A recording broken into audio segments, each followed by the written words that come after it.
अस्सलाम वालेकुम स्टूडेंट्स।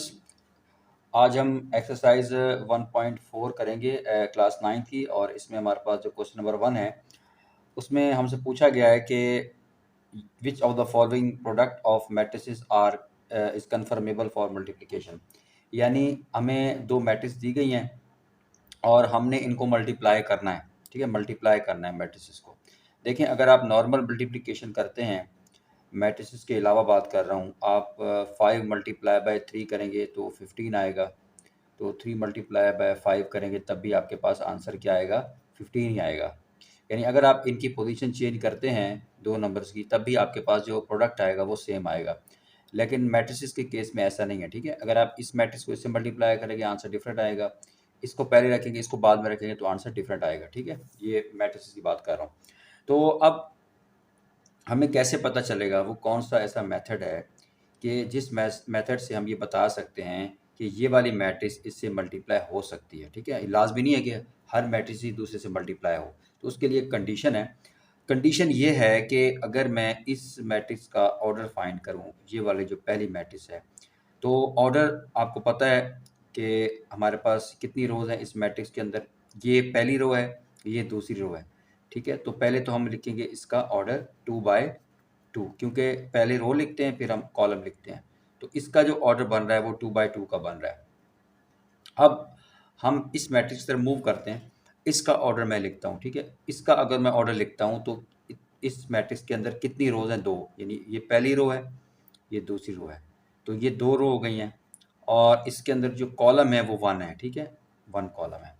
अब बात आपने ये नोट करनी है कि जब हमने इन दो मैट्रिक्स का ऑर्डर फाइंड कर लिया है, ठीक है, इसका भी ऑर्डर निकाल लिया, इसका भी ऑर्डर निकाल लिया, तो इस मैट्रिक्स का जब ऑर्डर निकाला, इसका आखिरी नंबर और इस दूसरी मैट्रिक्स का जो हमने ऑर्डर निकाला उसका पहला नंबर, अगर ये नंबर इक्वल हैं लाजमी तौर पे, ये जो इसका पहला और इसका आखिरी ये चेंज हो सकते हैं, लेकिन इस मैट्रिक्स के ऑर्डर का आखिरी नंबर और इस मैट्रिक्स के ऑर्डर का पहला नंबर अगर ये नंबर इक्वल हैं, तो इसका मतलब ये हुआ कि ये जो मैट्रिक्स हैं इनका हम प्रोडक्ट जो है यानी इनको हम मल्टीप्लाई कर सकते हैं। यानी ये जो हमारे पास मैट्रिक्स हैं, ठीक है, ठीक है, these matrices are conformable for multiplication. ठीक है, यानी इन दो मैट्रिसेस को हम मल्टीप्लाई कर सकते हैं। ठीक है, ये हमारे पास था। यानी ये आपको मैंने मेथड वो बताया कि जिससे आप ये मालूम कर सकते हैं कि ये matrices whether they are conformable और नॉट। तो अब हम बात करते हैं सेकंड जो पार्ट है इसका, वो हमारे पास गिवन है। जी स्टूडेंट्स, ये हमारे पास सेकंड पार्ट गिवन है क्वेश्चन नंबर 1 का। तो इसमें भी हमारे पास ये मैट्रिक्स गिवन है, तो इसका तो ऑर्डर सिंपल सा है जी, 2/2 बनेगा। और इसका ऑर्डर भी हमारे पास क्या बनेगा? 2/2 ऑर्डर बनेगा इस मैट्रिक्स का। तो आप देख रहे हैं कि इस ऑर्डर का आखिरी नंबर और इस ऑर्डर का पहला नंबर ये दोनों बराबर आ रहे हैं। इसका मतलब ये हुआ कि ये जो मैट्रिसेस हैं ये भी हमारे पास क्या हैं? Conformable for multiplication. यही चीज़ आपने यहाँ पर लिख देनी है। जी स्टूडेंट्स, अब इस मैट्रिसेस की बात करते हैं। तो यहाँ पर देखें, ये हमारे पास फर्स्ट मैट्रिक्स है, तो इसका जो ऑर्डर बनेगा 2 रोज़ हैं, ठीक है, और 1 कॉलम है, 2/1 बनेगा। जबकि इस मैट्रिक्स का ऑर्डर बनेगा 2/2, क्योंकि 2 रोज़ हैं 2 कॉलम हैं। लेकिन अब यहाँ पर देखें, आप नोट करें कि इस मैट्रिक्स का जब हमने ऑर्डर फाइंड किया, इसका लास्ट वाला नंबर और इस मैट्रिक्स का जब ऑर्डर फाइंड कर लिया, इसका पहले वाला नंबर, ये क्या है? ये बराबर नहीं है, इक्वल नहीं है। तो जब ये इक्वल नहीं आ रहे, तो इसका क्या मतलब हुआ कि these matrices are not conformable for multiplication. यानी इन मैट्रिक्स को हम मल्टीप्लाई नहीं कर सकते। अब हम बात करते हैं पार्ट नंबर 4 की। तो इसका जब हम ऑर्डर फाइंड करेंगे, ये एक रो, दूसरी रो, तीसरी रो, तो यहाँ पर 3 रोज़ हैं इसकी और 2 कॉलम है, पहला और दूसरा। जबकि अगर इस मैट्रिक्स की बात करें, इसमें 2 रोज़ हैं हमारे पास और कितने कॉलम हैं? 3 कॉलम है। तो इन मैट्रिसेस को भी हम मल्टीप्लाई कर सकते हैं क्योंकि इस मैट्रिक्स का जो ऑर्डर है, इसका लास्ट वाला नंबर और इसका पहले वाला नंबर ये इक्वल हैं, तो फिर ये क्या है, they are conformable for multiplication, यानी इन मैट्रिक्स को भी हम मल्टीप्लाई कर सकते हैं। कैसे करना है वो आपका जो नेक्स्ट क्वेश्चन होगा उसमें मल्टीप्लाई करना सीखेंगे, कैसे हमने मल्टीप्लाई करना है इनको, वो उसके लिए काफ़ी आसान मेथड में आपको बताऊंगा। जी स्टूडेंट्स, अब पार्ट 5 है हमारे पास, तो इसमें भी हमारे पास कितनी रोज़ हैं, 2 रोज़ हैं, और कितने कॉलम हैं, 3 कॉलम हैं।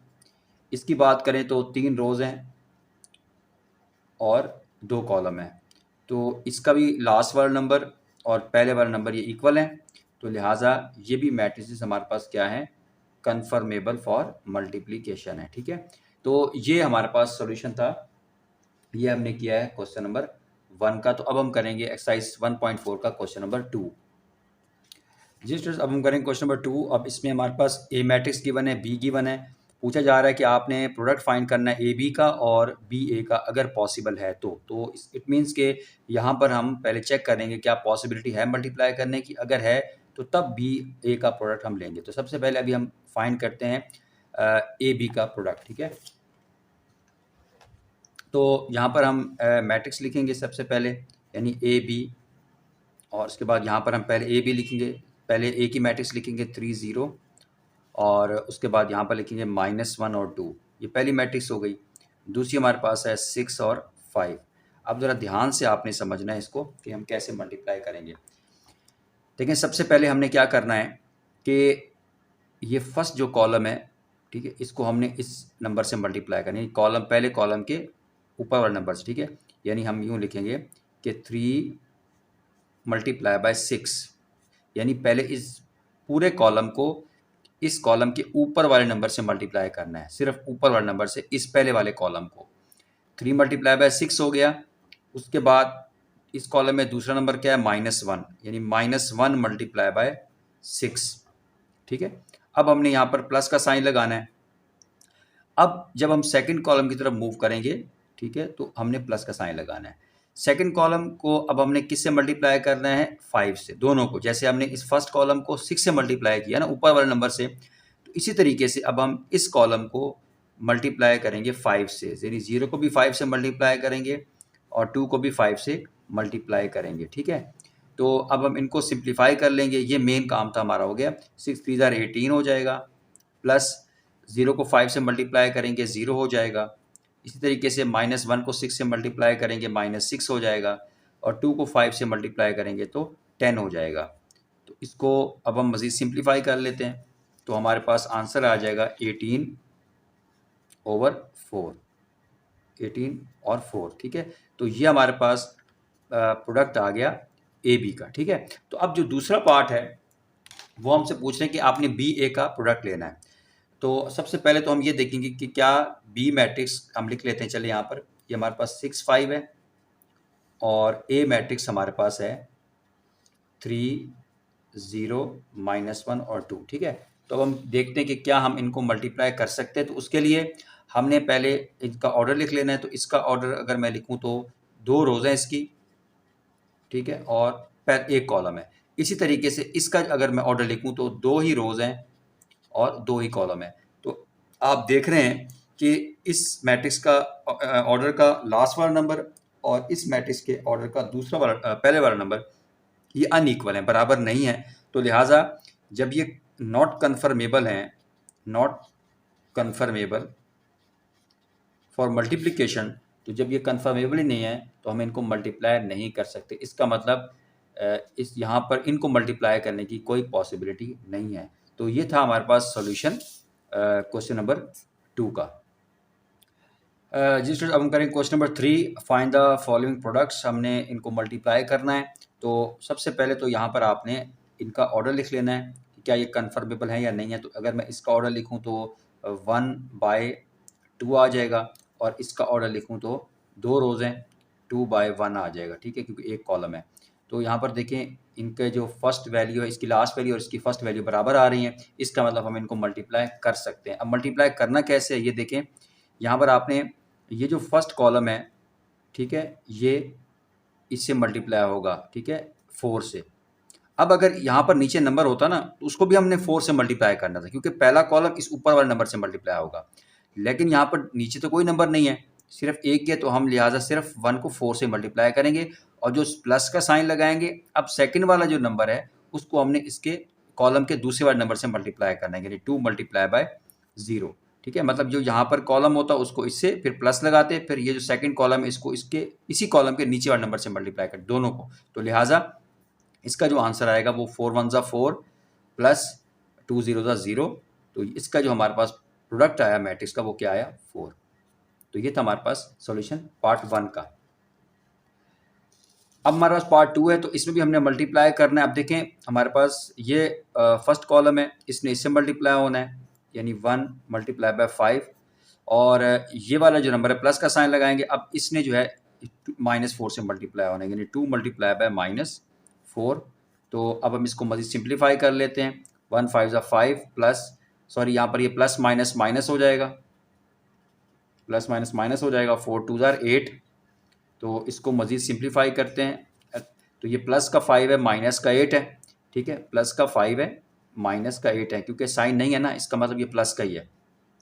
तो अब साइन बड़ी टर्म का आता है, प्लस के साथ 5 है, छोटा नंबर है, और माइनस के साथ 8 है, बड़ा नंबर है, तो साइन तो माइनस का ही आएगा। और अब ये अलग सवाल है कि इनको करना क्या है, प्लस या माइनस। देखें जब दो टर्म्स डिफरेंट साइन की होती है ना, जैसे ये प्लस की, ये माइनस की है, जब दो टर्म्स डिफरेंट साइन की होती हैं तो हम टर्म्स को माइनस करते हैं, यानी 8 में से 5 माइनस करेंगे तो हमारे पास क्या आ जाएगा 3, यानी ये हमारे पास इसका जो आंसर आएगा वो -3 आएगा। पार्ट 3 भी बिल्कुल पार्ट 2 की तरह ही है। ठीक है, तो सबसे पहले हमने -3 को 4 से मल्टीप्लाई करना है, और फिर हमने 0 को 0 से मल्टीप्लाई करना है। तो इसका जो सोल्यूशन होगा, तो -3 जब 4 से मल्टीप्लाई होगा -12 आ जाएगा, प्लस 0 जब 0 से मल्टीप्लाई होगा तो 0 हो जाएगा। तो अगर आप -12 में 0 ऐड करेंगे, इसका मतलब कुछ ऐड नहीं किया, तो -12 ही आंसर आएगा इसका। बिल्कुल सेम है पिछले दो पार्ट्स की तरह। सबसे पहले हमने 6 को 4 से मल्टीप्लाई कर देना है, और अब इस 0 को इस सेकंड वाले मतलब कि फर्स्ट कॉलम के सेकंड नंबर से, तो 0 मल्टीप्लाई बाय 0 आ जाएगा। तो 6 4 ज़ा 24 हो जाएगा, प्लस 0 मल्टीप्लाई बाय 0 0 आ जाएगा। तो 24 में 0 ऐड करें तो क्या आएगा आपके पास 24 ही आएगा। तो ये था सोल्यूशन पार्ट 4 का। जिस तरह से पार्ट 5 पे चलते हैं। अब इसकी मल्टीप्लिकेशन ज़रा ध्यान से करनी है आपने। पहले तो हम देख लेते हैं कि क्या ये मल्टीप्लाई हो भी सकते हैं कि नहीं हो सकते। ठीक है, तो चलिए यहाँ पर मैं साइड पे इसका दोनों का ऑर्डर लिख लेता हूँ। इसका अगर मैं ऑर्डर लिखूँ इस वाली मैट्रिक्स का, तो 1 2 3 3 रोज़ हैं इसकी। ठीक है, और कितने कॉलम हैं 2, पहला और ये दूसरा, ये हो गया। इसका ऑर्डर लिख रहा हूँ मैं पहले कि ये क्या मल्टीप्लाई कर भी सकते हैं, हम इतना मल्टीप्लाई करें भी सी और बाद में ये पता चले कि कन्फर्मेबल ही नहीं है। जबकि इसका ऑर्डर तो 2 बाई 2 होगा, 2 बाई 2। तो आप देख रहे हैं कि इस मैट्रिक्स का इस ऑर्डर का लास्ट वाला और इस ऑर्डर का पहले वाला नंबर क्या है, इक्वल है। तो लिहाजा हम इनको मल्टीप्लाई कर सकते हैं। तो चलिए अब करना कैसे है, देखें यहाँ पर अब 2 कॉलम आ रहे हैं। पहले हमने जो किए हैं वो एक एक कॉलम वाले, तो 2 कॉलम आ रहे हैं यहाँ पर। तो सबसे पहले हमने ये जो पहला कॉलम है ना, पहला कॉलम, इसको हमने यानी पूरी मैट्रिक्स को ना इस कॉलम से मल्टीप्लाई करना है। पहले हमने इस पूरी मैट्रिक्स को इस कॉलम, इसको भी आप भूल जाएं दूसरी वाली को, आप ये ज़हन में रखें कि मैंने इस पूरी मैट्रिक्स को इस फर्स्ट कॉलम से मल्टीप्लाई करना है। तो अब तरीका क्या होगा कि पहले आपने, क्योंकि यहाँ पर तो 2 कॉलम, इस मैट्रिक्स को तो हमने मल्टीप्लाई करना है कॉलम से, लेकिन इस मैट्रिक्स के अंदर भी तो 2 कॉलम है। तो पहला जो कॉलम होगा वो इस कॉलम के ऊपर वाले नंबर से मल्टीप्लाई होगा, फिर इस मैट्रिक्स का जो दूसरा कॉलम होगा भी इस कॉलम के इस वाले नंबर नीचे वाले से मल्टीप्लाई होगा। ठीक है, ये बाद में इसको देखेंगे। तो यानी पहला कॉलम, दोबारा मैं बता रहा हूँ आपको, यानी पहला जो कॉलम है वो इस कॉलम के ऊपर वाले नंबर से मल्टीप्लाई होगा, यानी 1 मल्टीप्लाई बाय 4 -3 मल्टीप्लाई बाय 4, और उसके बाद 6 मल्टीप्लाई बाय 4। अब हमने क्या करना है कि जब हम दूसरे वाले कॉलम को इस कॉलम के नीचे वाले नंबर से मल्टीप्लाई करेंगे तो हमने यहाँ पर प्लस का साइन लगाना है। तो अब हमने इस कॉलम को किससे मल्टीप्लाई करना है, 4 से नहीं करना, क्योंकि 4 से पहला कॉलम हो चुका है। अब हमने सेकंड कॉलम को इस 0 से मल्टीप्लाई करना है। 2 multiply by 0, 0 multiply by 0, -1 multiply by 0। ठीक है स्टूडेंट्स, तो अब ये पूरे दोनों कॉलम इस कॉलम से मल्टीप्लाई हो चुके हैं। बिल्कुल सेम ही आपने मल्टीप्लिकेशन करनी है।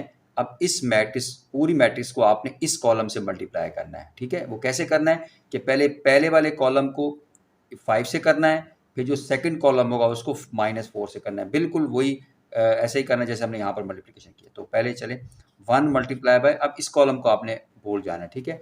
यानी पहले पूरे कॉलम को 5 से, यानी 1 मल्टीप्लाई बाय 5 -3 मल्टीप्लाई बाय 5 और 6 मल्टीप्लाई बाय 5। अब आपने यहाँ पर प्लस का साइन लगा देना। यहाँ पर आपने स्पेस देनी है कि जब आप इस मैट्रिक्स को पहले कॉलम से मल्टीप्लाई कर लेंगे ना, उसके बाद आपने स्पेस देनी है, फिर आपने इस मैट्रिक्स को सेकंड कॉलम से ऐसे मल्टीप्लाई कर देना है, प्लस का साइन लगा देना है।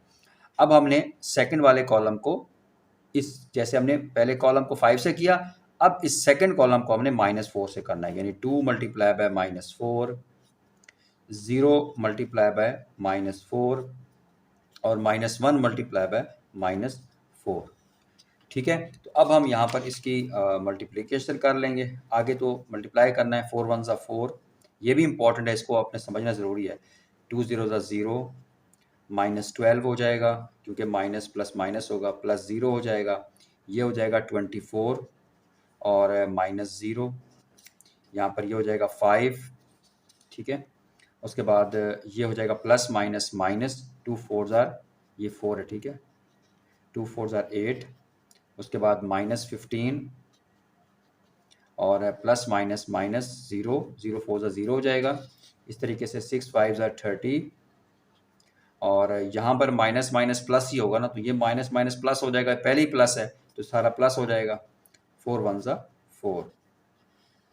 तो इसको मज़ीद सिंप्लीफाई कर लेते हैं। 4 + 0 4 हो जाएगा, -12 + 0 -12 हो जाएगा, 24 - 0 24 हो जाएगा, +5 - 8 -3 हो जाएगा, -15 - 0 -15 हो जाएगा, 30 + 4 34 हो जाएगा, ठीक है। तो ये थी मल्टीप्लिकेशन पार्ट 5 की। इसको एक दफ़ा दोबारा आप इस जो पार्ट 5 हमने किया है, इसको दोबारा एक दफ़ा देख लें वीडियो को, और ताकि आपको अच्छी तरह ये समझ आ जाए। और प्रैक्टिस आपने ज़रूर करनी, क्योंकि अगर आप एक दफ़ा देख के कर लेंगे तो इसका कोई फ़ायदा नहीं है। आप इसको, जैसे ये पार्ट है, इसको आप एटलीस्ट 2-3 दफ़ा करेंगे तो आपको फिर बाद में आसानी हो जाएगी। तो आज के लिए इतना ही है। क्वेश्चन नंबर 3 तक हमने किया, तो नेक्स्ट इंशाल्लाह जो वीडियो मैं अपलोड करूँगा वो नेक्स्ट जो क्वेश्चन होंगे उनके करूँगा। तो थैंक यू, अल्लाह हाफ़िज़।